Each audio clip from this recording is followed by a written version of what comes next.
이 세상에 눈에 넣어도 안 아픈 게 자식이라고도 하죠. 누구나 그런 마음은 마찬가지로 생각합니다.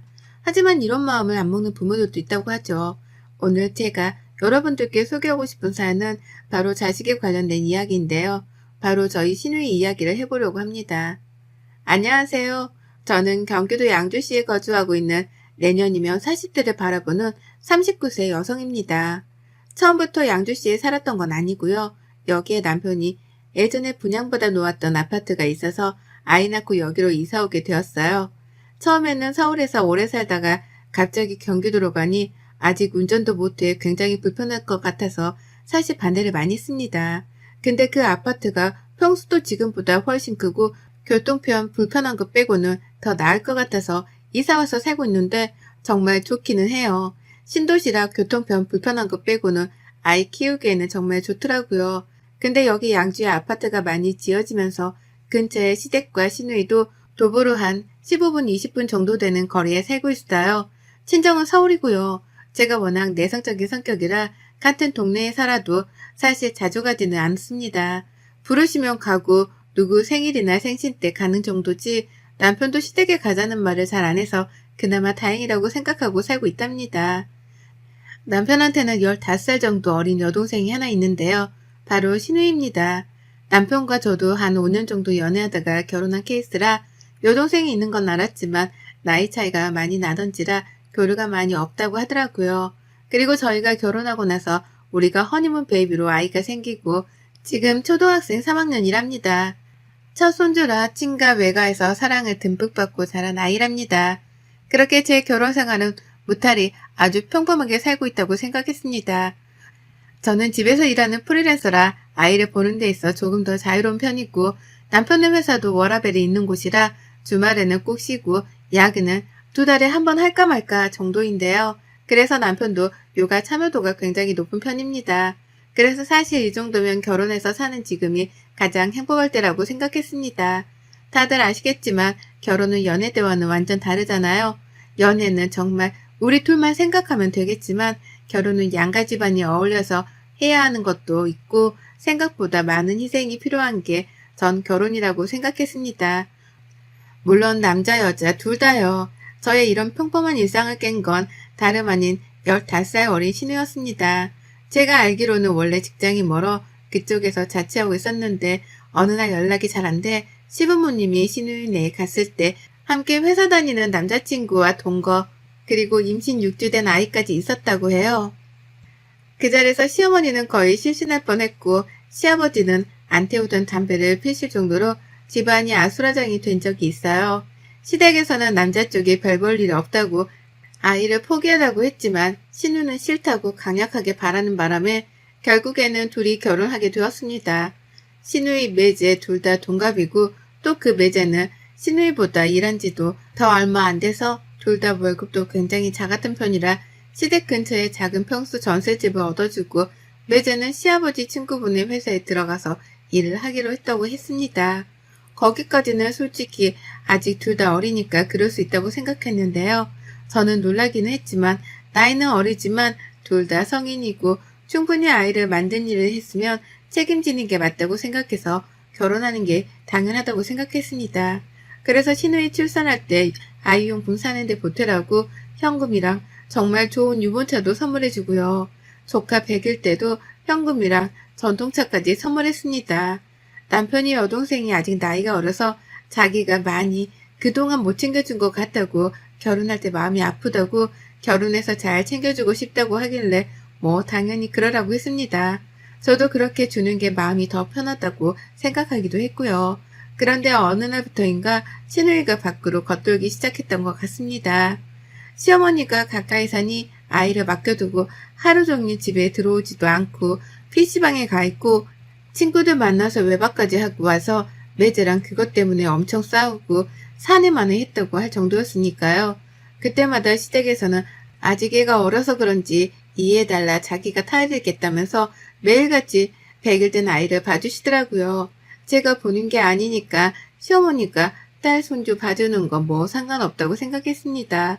근데 신우이가 그 이후에도 계속 삐뚤게 나가는 모습이 보였고 참다 못한 매제가 더 이상 못 살겠다면서 집을 나갔다고 해요. 그래서 네가 진짜 이렇게 애도 안 보고 자꾸만 나가서 거들 거면 찾지 말라고 하고 나갔다는데, 신우이는 자기 남편이 나가는데도 알아서 하라고 하고 자기 노는 것만 중요하게 여기더라고요. 물론 아직 나이가 어리니까 놀고 싶은 마음 너무 이해합니다. 왜 이해하지 못하겠어요. 저도 그런 시절이 있었는걸요. 근데 이제는 엄마잖아요. 아직 아이가 많이 어린데 엄마 손길이 필요하잖아요. 100일밖에 안 되었는데. 근데 시어머니가 거의 손주 엄마처럼 하고 계시니 그것도 보기가 좀 그렇더라고요. 남편은 자기도 놀고 싶어 그러니 좀 참으라고 매제한테 말했다는데, 매제가 그 말을 듣겠냐고요. 저 같아도 저는 열심히 나가서 가족을 위해서 돈 벌고 집에 들어오면 와이프도 자식도 없고 집은 개판 5분 전이면 솔직히 저라도 집 나가고 싶을 것 같아요. 그 뒤로 신우이는 집에 안 들어온 날이 더 많았고, 심지어는 어디서 뭘 하면서 사는지 모를 정도일 때가 더 많았어요. 그러다 일주일 정도 지나면 들어와서 애기 좀 보다가 다시 또 나가고를 반복하니 시어머니도 안 되겠다 싶었는지 신우이네 가서 아이를 던져두고 네가 알아서 하라고 왔다는데 또 어떻게 하나 볼까 싶어서 집 앞에서 몰래 지켜보셨는데, 신우이가 아이만 집에다 두고 그대로 나왔더라니까요. 시어머니가 놀라서 빨리 가서 애를 다시 데리고 왔다는데, 저도 아이 엄마지만 신우 같은 엄마가 있을까 싶더라고요. 이때까지 사실 저한테는 불똥이 튀겠어 싶었어요. 아직 시어머니가 젊으신 편이고 뭐 시댁에 못 사는 편은 아니라 신우의 자식 정도면 충분히 케어하실 수 있다고 생각했거든요. 근데 갑자기 시어머니가 허리 디스크가 파열돼 수술을 받아야 하는 상황이 생기면서, 시아버지는 베이비시터를 고용하자고 했지만 시어머니는 그건 안 된다며 남편에게 말해서 제가 잠깐만 봐줄 순 없겠냐 물어보라고 하셨다고 하더라고요. 처음에 저는 저희 아이 키우는 것도 바쁜데 아무리 조카여도 내가 데리고 있는 게 맞나 싶었지만, 아이도 너무 불쌍하고 시어머니도 아이 보시다가 그렇게 된 거니 수술하고 좀 나으실 때까지만 제가 케어하기로 했습니다. 진행했던 일을 잠시 멈추고 오랜만에 100일 된 아이를 보는데 둘째 생각도 나고 또 조카가 너무 순둥해서 진짜 찡찡거리며 우는 일도 없더라고요. 그래서 보기가 정말 수월했던 것 같습니다. 근데 아이도 엄마의 품을 찾는지 저녁 때 잠자려고만 하면 마지 울더라고요. 잠투정하다가 잠이 한번 들면 잘 안 깨기는 하는데 자꾸만 져서 물려고 하는 건지 가슴 쪽으로 파고 들어오는데 마음이 짠하더라고요. 제가 정말 남의 일에 관여를 잘 안 하는 편인데 결혼하고 처음으로 아이 사진과 신우에게 장문의 카톡을 보냈어요. 아이가 엄마를 찾는 것 같다. 어린 나이에 결혼해서 아가씨 힘든 거 가족들 전부 다 안다. 그래도 이렇게 집에도 안 들어오고 그러면 가족들도 다 걱정하고 어머님도 지금 허리 디스크 수술을 하셔야 할 정도다. 문자 보면 집으로 들어오라고 정말 마음을 담아서 보냈습니다. 다음날 확인한 것 같던데 답장을 따로 보내지는 않더라고요. 그러고 며칠 뒤에 초인종이 울려 나가보니 신우이더라고요. 내 문자를 보고 좀 정신을 차렸나 싶어서 빨리 들어오라고 했죠. 방금 아이를 낮잠 재워서 방에서 얼굴을 보고 나와서 저보고 아이가 잘 있었냐고 물어보길래 잘 있었다. 정말 순둥한 아이다. 라고 했습니다. 근데 신우의 말이 여기서부터 정말 무책임하다고 느꼈는데요. 저보고 갑자기 그러는 거예요. 언니는 아직 둘째도 없는데 우리 애기 키워주시면 안 돼요? 네? 아니, 아가씨 무슨 소리를 하시는 거예요? 아빠도 있고 엄마도 있는데 내가 왜 조카를 키워요? 이제 더 이상 걔랑은 안 살 거고 저 새롭게 시작하고 싶어요. 여기서 새롭게 뭐 시작하면 제 나이가 너무 아깝잖아요. 근데 아이가 있으면 어떻게 제가 취업을 하고 다른 사람을 만나서 온전한 가정을 꾸리겠어요. 아가씨, 그래도 그건 아니에요. 요새도 아이 있어도 다 좋은 사람 만날 수 있고 나중에 아가씨가 후회할 건 생각 안 해요? 이 아이가 정말 자기를 낳아준 엄마 아빠가 제가 아니라고 생각해봐요. 어떻겠어요, 마음이. 평생 말 안 하면 되잖아요, 언니가. 그건 하여튼 말이 안 되는 얘기고 그렇게 할 거면 나이 못 보니까 데리고 가요. 알았어요. 엄마 낳는 대로 다시 올게요. 하며 후다닥 나가더라고요. 그 이야기를 듣는데 신우이는 정말 진짜 모성애가 일도 없어 보였다고 해야 할까요? 어떤 거에 또 미쳐서 저러는지는 모르겠지만 자기 자식까지 팽개쳐두고 저러니까 정말 엄마의 자격도 없다는 생각이 들더군요. 또 그리고 조카가 괜히 불쌍해지고요. 하여튼 이렇게 확실히 이야기했으니 더 이상 이야기하지 않겠다 싶었고 시어머니에게도 수술 끝나는 대로 저도 일을 다시 복귀해야 하니까 빨리 데려가셔야 할 것 같다고 문자를 보내놓았습니다. 그날 저녁 남편에게 이 일을 다 말했고 남편은 신우이 만나서 진짜 한 소리 한다는 거를 겨우 말려서 다시 조카를 시어머니가 데려가는 걸로 했으니 그냥 알고만 있으라고 했죠. 그렇게 시어머니 허리 디스크 수술이 끝나고 더 이상 저희 집에 조카를 둘 수 없어 베이비시터랑 시어머니가 둘이 애를 본다고 하더라고요. 저는 그대로 이제 신우이도 정신 차리고 돌아올 줄 알았어요. 엄마라면 당연히 그래야 하는 거잖아요. 근데 신우이가 집에 있는 짐을 모조리 싸서 나갔다고 시어머니께 전해 들었어요. 정말 미쳤구나 싶었습니다. 모든 가족들이 매제한테도 연락하고 친구들한테도 연락해봐도 아무 곳에도 가지 않았다고 하니 걱정도 되었는데 시어머니한테 딱 한마디 왔대요. 엄마 미안해. 우리 애기 잘 키워줘. 성공해서 갈게. 라고요. 아니 이게 말이 됩니까? 무슨 성공을 자기 자식을 버리고 합디까. 어처구니가 없어 남편이랑 저랑 시댁이랑 동시에 신우이한테 전화하는데 핸드폰 번호도 바꿔버렸더라고요. 이건 무슨 아이를 보육원에 맡기고 도망가는 꼴이잖아요. 그대로 어머님은 다시 디스크가 터져 먼저 누우시고 시아버지는 매일같이 술에 취하셔서 들어오시고 남편도 괴로워하고 베이비시터만 조카를 볼 수 없는 상황이라 어쩔 수 없이 다시 저희 집으로 데리고 왔습니다. 베이비시터도 시아버지가 같이 보내주셔서 제가 일하는 동안에는 시터 이모님이 봐주고 저녁에는 제가 보는 걸로 이렇게 조카를 키우기 시작했습니다. 처음에는 도대체 왜 이런 일이 일어날까? 나한테 왜 이런 일이 일어났을까? 싶더라고요.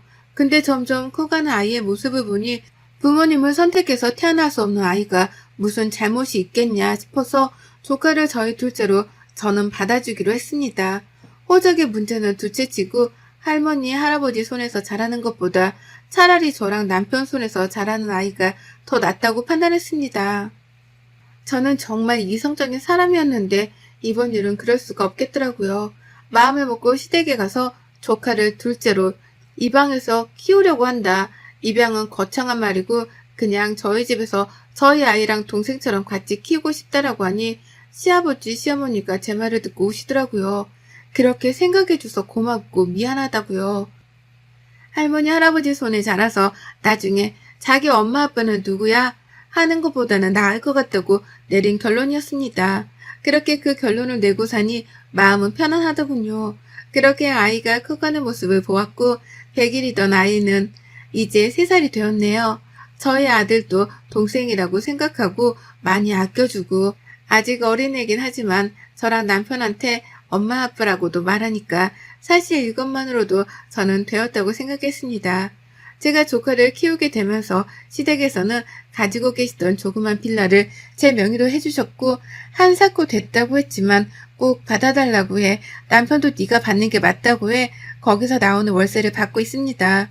누가 꼭 좋으라고 한 일은 아니지만 정말 아기가 너무 불쌍하고 모른 척 할 수가 없었는데 지금 와서 생각해보면 조카를 자식처럼 키운다고 생각한 게 정말 잘한 일이라는 생각이 들었습니다. 그렇게 다시 평온했던 저의 일상에 이번에 신우이가 나타났네요. 그것도 2년 만에요. 신우이는 너무 멀쩡한 얼굴로 시댁에 찾아왔고 무턱대고 자기 아이는 잘 있냐고 물어봤다고 합니다. 시어머니가 신우이가 왔다고 알려주셨고 흥분되는 마음을 가라앉히고 시터 이모한테 아이들을 부탁하고 시댁으로 갔습니다. 신우이는 저를 보더니 언니 잘 지냈냐면서 언니 선물도 사왔다고 웃으며 말을 하는데 정말 귀싸대기를 한 대 날려주고 싶었습니다. 그러면서 자기 아이는 어디 있냐고 얼마나 컸냐고 너무 보고 싶었다고 해서 제가 한마디 해줬습니다. 아가씨 아이 없어요. 버리고 갔잖아요. 버리고 간 엄마가 왜 이제 와서 아이를 찾아요? 언니 버리다니요. 잠깐 맡긴 거죠. 어떻게 부모가 자식을 버려요. 그건 버린 거죠. 문자 하나 남겨두고 짐 싸서 나간 걸 버린 거라고 해요. 언니 그만하고 우리 아이 어딨어요? 라고 물어보길래 시어머니가 안 되겠다 싶어서 입양 보냈어 라고 하시더라고요. 저도 그렇게 말씀하실 줄은 몰라서 아무 말 안 하고 잠자고 있었더니 갑자기 신우이가 소리를 지르면서 그게 무슨 말이냐면서 엄마가 있는데 왜 입양을 보내냐고 엄마가 사람이냐면서 쌩 난리를 치는데 보다 못해 시어머니가 있는 앞에서 제가 신우이 뺨을 정말 세게 고개가 돌아갈 정도로 쳤습니다. 거기 있는 사람들이 다 놀랐고 자식 버린 어미가 무슨 낯짝이 두꺼워서 이딴 행동을 해? 너 진짜 뻔뻔함의 극치를 넘어섰구나? 언니, 이게 뭐 하는 짓이에요? 라고 하길래 한 대 더 올리며 뭐? 뭐 하는 짓? 너 그동안 내가 오냐 오냐 하니까 내가 호구 같았지? 네 아이 버리고 가서 지금 뭐 하는 행패야? 버린 게 아니라 잠깐 맡긴 거라고요. 너는 애가 물건이냐? 맡기고 다시 찾아가려고 하게. 여기가 뭐 전당포야? 말 똑바로 해? 그제서야 신우이는 기어가는 목소리로 애가 보고 싶어 찾아왔다고 말했고 저는 애를 볼 자격도 없는 게 2년 만에 나타나서 애 어딨냐고 물어보는 거냐고 너는 평생 애 볼 생각하지 말고 다시 집 나가서 네 인생 살라고 했습니다. 그대로 주저앉아서 울고불고 때를 쓰길래 더 이상 안 될 것 같아 이번에는 변기물을 양동이에 받아서 그대로 신우이한테 뿌렸어요. 그대로 신우이는 소리를 지르면서 뭐 하는 짓이냐고 울길래 너 왜 자꾸 여기 와서 행패야? 너 뭐 깡패야? 왜 난리야 자꾸. 너 나가고 여기 있는 가족들은 생각도 안 해? 근데 뭐 선물을 사와? 얘를 잠깐 맡긴 거야? 여기가 보육원이냐? 언니 내가 그때는 잠깐 미쳤었나 봐요. 너무 힘들고 걔랑도 사이도 안 좋고 해서 내가 잠시 미쳤었나 봐요. 근데 살다 보니까 아이가 너무 눈에 아른거려서 안 될 것 같아. 다시 온 거예요. 네가 그런 생각이었으면 애초부터 연락을 했어야지. 번호 다 바꾸고 그 생초를 떨고 이제 와서 네 애 어디냐고 행패 부리는 게 지금 맞아?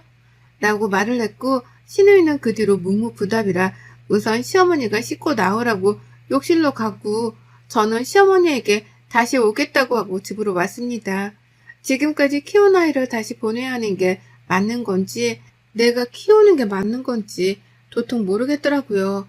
남편도 이 소식을 듣고 부랴부랴 달려왔고 우선 신우이랑 이야기를 해본다고 시댁으로 가더라고요. 이야기를 하고 남편이 아이는 한번 보여주자고 하길래 누가 키우던 아이가 잘 자란 거는 보여주자고 네가 얼마나 잘 키웠는지 보여주자고 하길래 그 다음날 아이를 데리고 시댁으로 갔습니다.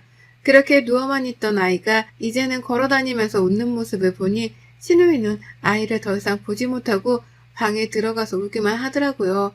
그렇게 그날이 가고 그 다음날 신우이가 따로 만나고 싶다고 찾아왔습니다. 나간 자리에서 신우이는 저에게 펑펑 울며 정말 미안하다고 용서해달라고 빌었습니다. 자기가 정말 미쳤었다며 그러면 안 됐었지만 그때는 아이가 너무 믿고 내 인생을 망가뜨린 것 같았는데 살면서 그게 아니었다며 늘 마음속에 아이가 태어난 사진 한 장을 품에 안고 살았다고요. 그래서 제가 어떻게 하고 싶냐고 물어보니 아이를 자기가 키우고 싶지만 이렇게 잘 커준 아이를 보니 자기가 그만큼 잘 키울 수 없을 것 같아 그냥 다시 있던 대로 가겠다고 말하더라고요. 그렇게 하라고 하고 저는 먼저 나왔습니다. 그 말을 들으면서도 마음이 불편했던 저는 어떻게 하는 게 맞는 건지 도무지 결론이 서지 않았고 그렇게 꼬박 밤을 지새우고 내린 결정은 이거였습니다. 아이를 다시 엄마한테 돌려보내는 일, 딱 이거였습니다. 제가 우리 자식이라고 생각하고 키우자고 마음먹었지만 그래도 아가씨가 친엄마고 이제 준비가 되었다면 당연히 부모한테 가는 게 맞다고 생각했거든요. 그렇게 저는 2년을 내 자식처럼 키운 아이를 다시 신우에게 아이가 좋아하는 장난감, 옷 이런 걸 다 건네주었습니다. 보내면서 한참 울었네요. 신우이는 자기는 자신이 없다고 했지만 그래도 지금까지 못했던 것들을 꼭 해주고 싶다고 말하길래 지켜보겠다고 했어요. 그렇게 저희는 4식구에서 3식구가 되었고 저희 첫째가 가장 슬퍼했어요. 저 다음으로요. 신우이는 지금 아이를 키우면서 시어머니의 도움 없이 키워보겠다고 해 혼자서 아이 어린이집 가 있을 때는 일하고 오후에는 아이와 시간을 보내는 것 같더라고요. 지금은 둘의 시간이 더 필요할 것 같아 저도 신우이한테 연락을 안 했습니다. 아이를 보내고 한 2주 정도 후에 외출했다 돌아왔는데 저희 집 앞에 큰 소프박스가 있어 집에 와서 뜯어보니 신우이의 편지였습니다. 아이가 밤에 언니가 들려주는 자장가를 흥얼거리는 것 같아 많이 울었다고요. 잘 키워줘서 너무 고맙고 마음을 담아서 아이의 사진들과 자기가 손수 만든 그림을 보내왔더라고요. 처음에는 저한테 벌어진 일이 너무나도 감당하기 힘들었지만 그 일이 있는 동안 많이 성숙해졌다는 걸 느끼기도 하네요. 그리고 신우이가 저 때문에 많이 철들었다고 시부모님이 늘 고맙다고 하시니 이걸로 되었다고 생각이 돼서 가족들 모두 잠든 밤 저 혼자 좋아하는 맥주를 마시며 사연을 보내봅니다. 사연을 봐주시는 모든 분들께 감사 인사 전하며 가정의 행복이 늘 있기를 기도하고 기도합니다. 여러분의 생각은 댓글로 남겨주세요. 오늘도 시청해 주셔서 정말 감사합니다.